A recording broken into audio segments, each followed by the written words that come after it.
नमस्कार साहब।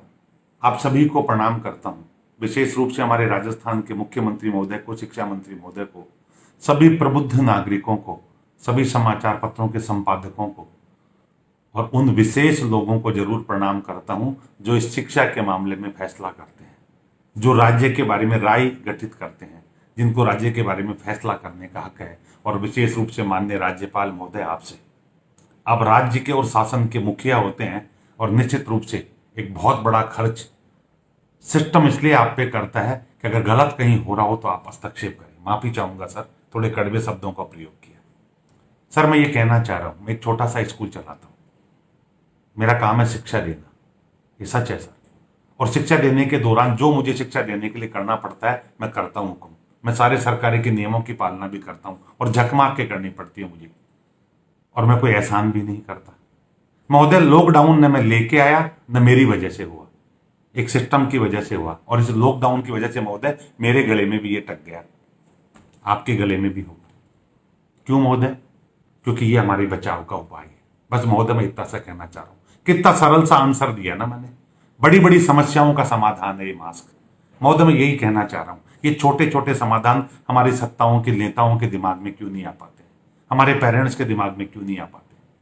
महोदय, मैं मेरे स्कूल को लेकर कहना चाहूंगा, पहले बच्चे आते थे, मैं पढ़ाता था, पेरेंट्स मुझे फीस देते थे और उस फीस से मैं टीचर्स की सैलरी और अपने सारे खर्चे चलाता था। मेरा घर भी चलता था सर, और मेरे टीचर्स का घर भी चलता था। महोदय, लॉकडाउन हुआ, स्कूलें बंद हो गई। हमने सोचा क्या करें, हमारी मजबूरी थी, हम जानते थे अगर नहीं पढ़ाएंगे तो फीस कौन देगा और किस मुंह से मांगेंगे। महोदय, हमने ऑनलाइन करना शुरू किया, क्योंकि महोदय आप ही लोगों ने कहा था वर्क फ्रॉम होम करो, तो हमने ऑनलाइन सिस्टम शुरू कर दिया। अब इस ऑनलाइन सिस्टम में क्या करना था महोदय? मुझे तो पढ़ाना था, मैं ट्रेंड नहीं था, लेकिन मैंने आनंद फानंद में संसाधन जुटाए, ट्रेनिंग ली और बच्चों को पढ़ाना शुरू किया। और महोदय, बच्चों ने पढ़ना भी शुरू किया। हमारे पास रिकॉर्ड है, हमारे पास 90% बच्चे जुड़ रहे थे, छोटे मोटे संसाधनों से जुड़ रहे थे। हाँ, ये सच है महोदय, उतना मजा नहीं आ रहा था जितना रेगुलर, वो तो पॉसिबल भी नहीं है महोदय। इस मास्क में भी नहीं आता मुझे उतना मजा, लेकिन मजबूरी है ना सर, करना पड़ता है। उसके बाद छुट्टियां आ गई महोदय, सरकार को लगा पेरेंट्स नहीं दे पाएंगे फीस। सच है, नहीं दे पाते उन दिनों, क्योंकि लॉकडाउन था, पूर्णतः बंद था। फीस डेफर कर दी गई। 9 अप्रैल को एक आदेश निकाला राजस्थान सरकार ने कि 3 महीने के लिए 15 जून तक फीस डेफर की जाती है, अर्थात स्थगित की जाती है। महोदय, मैं चुप रहा, मैंने टीचर को आज जोड़ लिया, 3 महीने बाद मिलेगी, देंगे। महोदय, 15 जून को भी कुछ नहीं बोले। 15 जून के बाद जुलाई आई, हमने सोचा पिछली फीस का जो फैसला होगा सरकार करेगी, हम मान लेंगे, पर नए सिरे से शुरू करें। हमने पेरेंट्स से बात करना शुरू किया कि बच्चों को पढ़ाई के लिए रेगुलर रखना है महोदय, और रेगुलर रखने के लिए उसको पढ़ाना जरूरी है। कुछ पेरेंट्स जुड़ने लगे, कुछ नहीं जुड़ने लगे, पर 80% पेरेंट्स जुड़े। और जब हमने उनसे हाथ जोड़ के निवेदन किया, उनमें से कुछ आकर फीस भी देने लगे। हमने फीस भी कुछ कम कर दी महोदय। पर दुर्भाग्य देखिए, राजस्थान सरकार का एक आदेश निकलता है 3-4 दिन पहले, और उस आदेश में कहा गया कि जब तक स्कूल नहीं खुलेगी फीस नहीं ली जाएगी। बहुत चौंकाने वाला था। और उसके बाद जो तर्क दिया गया वो ये दिया गया कि जब कोर्स ही तय नहीं है, सिलेबस ही तय नहीं है, तो पढ़ा क्या रहे हैं? हमने सत्र शुरू ही नहीं किया तो पढ़ा क्या रहे हैं, और किस बात की फीस? इसका मतलब तो ये भी है महोदय कि आगे भी जाके फीस माफ होनी थी, जब नहीं था तो महोदय मेरा एक सवाल था, फिर डेफर क्या की जब फीस ही नहीं थी? तो डेफर का मतलब ड्यू को डेफर करना होता है, जब ड्यू ही नहीं थी तो डेफर क्या कर दी गई महोदय? लेकिन मैं महोदय, फिर मुझे लगा कि अगर बड़ा सवाल है, वास्तव में कुछ है ही नहीं, जब किसी ने कुछ कहा ही नहीं कि इस अवधि में पढ़ाना क्या है, इसका मतलब शिक्षा के बारे में जो एनसीईआरटी जिसकी जिम्मेदारी है, जिसपे करोड़ों अरबों रुपए का खर्च होता है, उसने कुछ नहीं सोचा। जिस एमएचआरडी मिनिस्टर की जिम्मेदारी है शिक्षा के बारे में पूरे देश में चलाने की, उसने कुछ नहीं सोचा। जिस शिक्षा मंत्री की स्टेट में शिक्षा चलाने की जिम्मेदारी है, उसने कुछ नहीं सोचा। जिस माध्यमिक शिक्षा बोर्ड, जिस सीबीएसई और जिस एसआईआरटी की जिम्मेदारी है, उन्होंने कुछ नहीं सोचा। मुझे लगा मैं कोच में याचिका लगाता हूं कि इन सबको वेतन नहीं दिया जाए, क्योंकि इनकी जिम्मेदारी थी शिक्षा के बारे में कुछ सोचे। मुझे लगा यार ऐसे ही नहीं करना चाहिए। अगर इनके बारे में केस कर रहा हूं तो मुझे डेफिनेटली पहले वेबसाइट पे जाके चेक करना चाहिए, कहीं इन्होंने काम किया और मुझे ही नॉलेज नहीं हो। तो महोदय, बहुत चौंकाने वाली चीज मिली। मैं माफी चाहूंगा, हमारी एनसीईआरटी ने किया है। जैसे ही लॉकडाउन हुआ, हमारी एनसीईआरटी ने काम शुरू कर दिया, और काम शुरू करके क्या कर दिया? निश्चित रूप से अल्टरनेटिव एकेडमिक कैलेंडर जारी किए, और पहली क्लास से लेकर 12th क्लास के लिए किए, और बाकायदा पढ़ाई का तरीका बताया, और पूरे पेज के पेज उनकी वेबसाइट पे पढ़ा है। और मैं पढ़ के सुनाना चाहूंगा महोदय, बहुत जोरदार लिखा उन्होंने। इंग्लिश में थोड़ी गड़बड़ हो सकती है, लेकिन मैं पढ़ के सुनाना चाहता हूं। In this period of COVID-19 which is declared as a global pandemic, our teachers, parents and students have to remain at home to prevent its spread in the community। अर्थात इस कोरोना के वायरस के दौरान community में सामुदायिक संक्रमण नहीं फैले, इसलिए किस किस में नहीं फैले, पेरेंट्स में, टीचर्स में और बच्चों में, ये तीनों आपस में मिलते हैं स्कूल चलती है तो। इसलिए in this situation it is our responsibility to provide them the multiple alternative ways of learning at home through interesting activities. कि ये एनसीईआरटी की जिम्मेदारी बनती है कि बच्चों को मल्टीपल, बहुउद्देश्य, बहुत विभिन्न प्रकार के पढ़ाई के तरीके डेवलप किए जाए, और इसलिए हमने एकेडमिक कैलेंडर डेवलप किया है। और एक चीज और लिखी है महोदय, इट इज नेसेसरी बिकॉज, ये जरूरी है। क्या जरूरी है? Alternative calendar. यानी चुप नहीं बैठी एनसीईआरटी, उसने कहा ये जरूरी है because in this present environment of stress, जो बच्चों के दिमाग में स्ट्रेस है कोरोना का, इसको दूर करने के लिए we have to not only keep our children busy, हमें अपने बच्चों को बिजी रखना है, but also to maintain continuity of their learning in their new classes. कौन कहता है? शिक्षा मंत्री महोदय। कि नया सेशन शुरू नहीं हुआ? ये एनसीईआरटी जो पूरे देश के लिए निर्धारण करती है, और इसी एनसीईआरटी के आधार पे आपकी एसआईआरटी को करना था। आपके अधिकारियों ने आपको बताया नहीं महोदय, आपके अधिकारियों की गलती है, लेकिन एनसीईआरटी ने अपना काम, जिम्मेदारी निभाई। अल्टरनेटिव कैलेंडर दिया, नए सेशन का कैलेंडर दिया, और हिंदी, इंग्लिश, मैथ्स सारे सब्जेक्ट वाइज दिया महोदय। और इस कैलेंडर को केवल एनसीईआरटी ने देके छोड़ा नहीं, इसके बेस पे सीबीएसई ने सर्कुलर जारी किए महोदय, लेके बैठा हूं मैं। सीबीएसई ने कहा इस अल्टरनेटिव कैलेंडर को फॉलो करिए, उसमें बाकायदा पढ़ाने का तरीका दिया गया था, और इसीलिए महोदय हमने स्कूल चलाई और पढ़ाना शुरू किया। अब आप कैसे कह सकते हैं महोदय कि हम गलत पढ़ा रहे थे, सेशन शुरू नहीं हुआ? और एक चीज और बता दूं महोदय, खुशी की बात है आपको, कि सीबीएसई ने जब 16 अप्रैल को और 23 अप्रैल को इसके सर्कुलर जारी किए, उसमें साफ कहा कि एकेडमिक अल्टरनेटिव कैलेंडर को फॉलो करें। इसका मतलब सीबीएसई जो मान्यता देती है उसने निर्देश दिए। अगर राजस्थान बोर्ड और राजस्थान सरकार ने निर्देश नहीं दिए तो उन अधिकारियों को वेतन लेने का कोई अधिकार नहीं है। इसके लिए स्कूल दोषी नहीं है। हम तो, क्योंकि हमारा रोजगार था साहब, हमने इंतजार नहीं किया, हमने उस सीबीएसई के इनके वेबसाइटों को लेकर नए पाठ्य को पढ़ाना शुरू कर दिया। और खुशी की बात बताऊं महोदय आपको, जिस 30% सिलेबस को कम किया गया, मजे की बात लो, वो किसको किया गया? जिसको इस अवधि में शामिल किया गया था। अर्थात सिलेबस कम नहीं हुआ है, जो हमने अब पढ़ाया उसको गवर्नमेंट ने ये माना कि हो सकता है थोड़ा 19-20 है बच्चे के समझ नहीं आया हो, या कुछ बच्चों ने नहीं लिया हो, तो इसको कम करो, लेकिन इसको कम करो। और ये मैं नहीं कह रहा महोदय, 8 जुलाई को सीबीएसई ने कहा है, जब सीबीएसई पे दबाव पड़ा तो सीबीएसई ने कहा, अनुराग त्रिपाठी जो सीबीएसई के सेक्रेटरी है, उन्होंने क्लियर कट कहा, क्या कहा है? The schools have also been directed to follow alternative academic calendar prepared by NCERT in transition the curriculum, कुछ ऐसा लिखा है।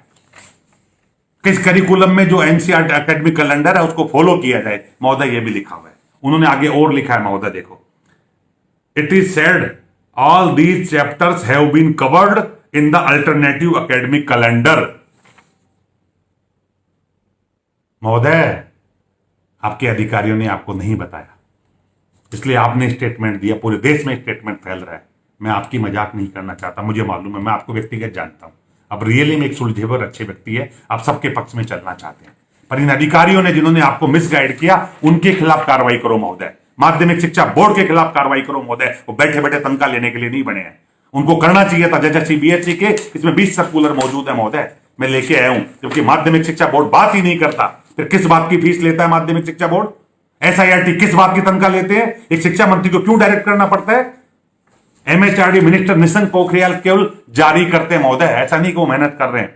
मेहनत आप ज्यादा कर रहे हो, पर आपके अधिकारी आपका साथ नहीं दे रहे हैं।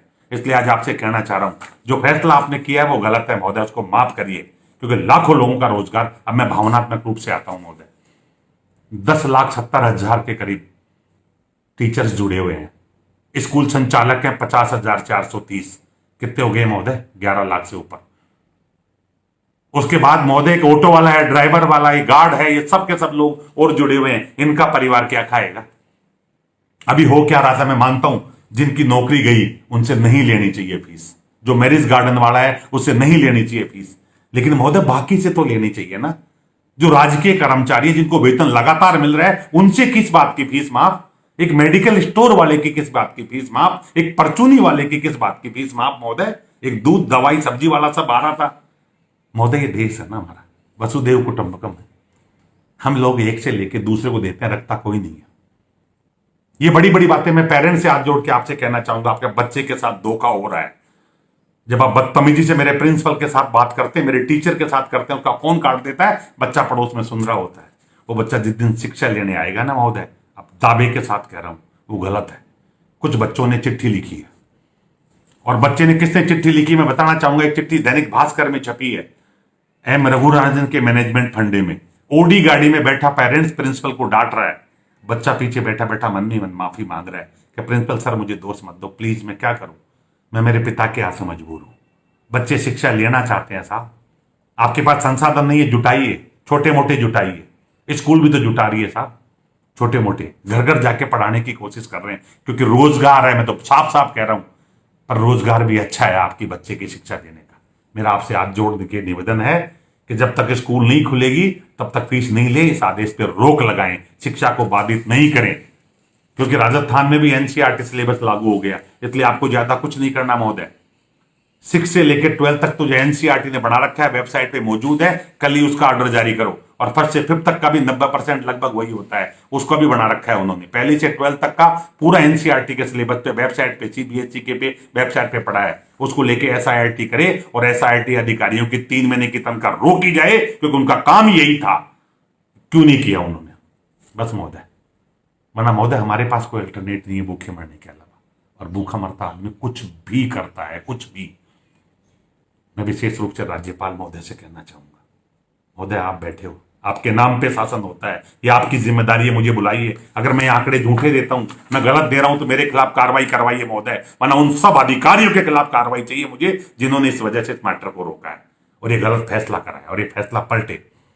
पेरेंट्स जो फीस देना चाहते हैं, मैं एक चीज और कहूंगा मैडम महोदय, 4 पेरेंट गए हैं, उनमें से जिनकी फोटो कल मंत्री जी के साथ छपी है, उसका बच्चा कॉलेज में पढ़ता है। अब जिसका बच्चा कॉलेज में पढ़ता हो वो कैसे पेरेंट्स हुआ? जो टीवी के बहस पे मेरे साथ बैठ के आते हैं, मैं उनसे पूछता हूं आप क्या काम करते हो, कि मेरे पति तो चार्टर्ड अकाउंटेंट है, बहुत पैसा है, मैं तो जमा करा सकती हूं, मैं तो औरों की लड़ाई लड़ रही हूं। इसका मतलब असली पेरेंट नहीं आ रहा सर। मेरे पति तो फौज में, हमारे तो बहुत पैसा आ रहा, मेरे को दिक्कत ही नहीं है, मैं तो वैसे ही आ रही हूं दूसरे के लिए। क्यों महोदय? बताइए मुझे आप, क्या ये नेतागिरी नहीं? अगर मेरा स्कूल नहीं है फिर मैं ये मुद्दा उठाता हूं तो ये नेतागिरी कहलाती है। अगर मैं राजनीतिक किसी पार्टी का मेंबर हूं और मुद्दा उठाता हूं तो ये नेतागिरी कहलाती है। हाँ, मैं एक आम आदमी हूं, पेरेंट हूं, फीस देने में असक्षम हूं, वो नेतागिरी नहीं कहलाती साहब। वो आए स्कूलों में बात करे, अपनी प्रॉब्लम दे, एक चिट्ठी बता दीजिए किसी पेरेंट्स ने। लेकिन 100 की संख्या में आके धमकाने के लिए बात करते हैं तो स्कूल नहीं सुनता साहब, डरता है। वो भी इंसान है। ऐसा नहीं कि स्कूलें नहीं सुनती, सुनती है साहब, लेकिन धमकाने आओगे तो कौन सुनेगा, ये बता दो साहब। तो मेरा हाथ जोड़कर निवेदन, इस मुद्दे को सीरियस लें, इस पे कोई मिलजुल के समाधान निकालें। और समाधान मैं मोटी बुद्धि से बता देता हूं साहब, पता नहीं आप लोगों के पास क्या है। बहुत अच्छा समाधान है, प्रत्येक स्कूल में एक कमेटी बने साहब, और इस कमेटी में पेरेंट्स आके अपनी एप्लीकेशन दे दें। अब आपका ये सवाल आता है कि कैसे गरीब के पैसे, हमारे पास सारा रिकॉर्ड है साहब। जब एडमिशन लेते हैं तो पूरे आंकड़े भरा के आते हैं, कौन पेरेंट क्या करता है क्या नहीं करता है, वो सारा दिखाएंगे। उसके बाद में आराम से उसकी फीस अगर कम करनी पड़ी कम होगी, माफ करनी पड़ी माफ करेंगे, कोई दिक्कत नहीं। उसको आगे भी साल भर फ्री पढ़ाना पड़ा तो फ्री पढ़ा लेंगे साहब, ऐसा कोई दिक्कत नहीं है। लेकिन जो सक्षम है उसकी माफ मत कराओ साहब, जो देने वाले हैं उनको कामचोर मत बनाओ साहब, क्योंकि अगर नहीं देंगे तो ये पूरा सिस्टम टूटेगा और इसकी मरेगा कौन मालूम है साहब? ये गरीब। क्योंकि अगर कुछ स्कूलों ने मैं 30% फीस माफ की है, मैं उनके फैसले को गलत ठहराता हूं। आपने सबकी 30 माफ कर दी, यानी रईस की भी कर दी, गरीब की भी कर दी, फिर ये तो गलत फैसला हो गया। जिसकी नौकरी चलेगी, जो जो उसमें काम करता था मैरिज गार्डन पे, और उसकी नौकरी परमानेंट चलेगी, पता नहीं कब मैरिज गार्डन खोलेंगे, वो 30% भी कहां से जमा कराएगा साहब? और जिसकी दुकान अब खुल चुकी, फैक्ट्री अच्छी चल रही है, सारा काम चल रहा है, उसकी 30 माफ करने से फायदा साहब? और मैं एक चीज और कहूं साहब, मुझे तो खुशी की बात हुई, राजस्थान पत्रिका या भास्कर में, मुझे अखबार एग्जैक्ट ध्यान नहीं आ रहा, पैंडेमिक होते ही जो जो उसमें हमारे मुख्यमंत्री जी है, पता नहीं किसने फैसला किया कि सब सैलरी कम की जाएगी, काट के दी जाएगी। उसका विरोध पैदा हुआ साहब, बड़ा विद्रोह हुआ अंदर ही अंदर, और सबको सैलरी दी गई। जब चीफ सेक्रेटरी, मुझे मालूम चला तो मैंने एक पत्रकार के पास जाके चीफ सेक्रेटरी महोदय गुप्ता जी को फोन कराया कि गुप्ता जी ये आप तो अखबारों में तो आई थी सैलरी काटेंगे, बोले साहब वो कह ही रहे थे, काटी नहीं, उसके आदेश जारी नहीं हुए। ये देश है साहब मेरा साहब, जब आप पे पड़ती है आप कुछ नहीं काटते हो, तो महोदय मेरे साथ अन्याय क्यों? प्लीज मेरे बच्चों को, मेरे परिवार को बचा लीजिए। मेरे शिक्षक बहुत तकलीफ में हैं। ये बर्दाश्त हमसे नहीं होता, ये नाटक नहीं है, ये सच है। अगर किसी को लगता है कि स्कूलों में इतना पैसा है तो आप बैलेंस शीट मंगा लीजिए, केवल उस स्कूल की मदद कर दीजिए जिसके पास पैसे नहीं है, केवल उस टीचर की मदद कर दीजिए सीधे जिसको सैलरी नहीं मिली। भाड़ में जाना दो स्कूल को भी, हमें भी, उस टीचर की तो कर दो, नरेगा में। तो मैं क्या जवाब दूं उनको?